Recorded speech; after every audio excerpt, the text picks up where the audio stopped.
Алматы қаласы отбасы банк акционерлік қоғамының директоры Данагүл Түсіпова өңірлік коммуникациялар қызметінің брифингіне қатысты. Журналистердің сұрақтарына жауап беру барысында табысы төмен отбасылар қандай ипотека ала алатынын айтты. Егер олар жергілікті атқарушы органдар тарапынан баспана кезегінде тұрса, бақытты отбасы және шаңырақ бағдарламаларына қатыса алады. Бұл бағдарламалар үшін төлем қабілеттілігінен өтудің жеке шарттары бар. Мұнда әрбір отбасы мүшесінің шығындары азырақ сомада есептеледі. Сондай-ақ, бұл бағдарламалар бойынша бастапқы жарна жеңілдетілген және айтарлықтай төмендетілген, деді Данагүл Түсіпова.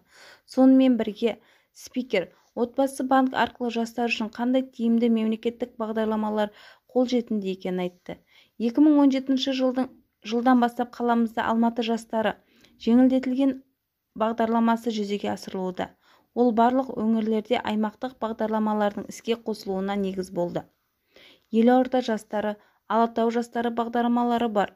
Мұнда әр аймақта несие беру шарттары әртүрлі.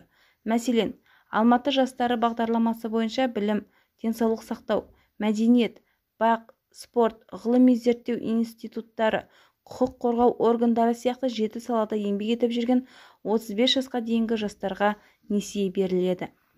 Биылғы жылға өзгерістер жоспарланып отыр.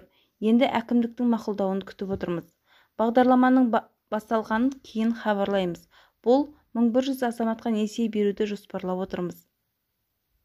Бұл бағдарлама бойынша бастапқы жарна 10%, пайыздық мөлшерлемесі 5%. Сондай-ақ Данагүл Түсіпова отбасы банкінде депозит ашқанда қызметкерлер келісім-шарт сомасын, яғни клиенттің болашақта тұрмыс жағдайын жақсарту үшін пайдаланғысы келетін соманы анықтайтынын айтты. Оның ең төменгі құны 500 айлық есептік көрсеткіш. Қазіргі уақытта 1.750.000 теңге, ал ең жоғарғысы 200 миллион теңгеге дейін клиент келісім-шарт сомасының 50%-ын жинау керек.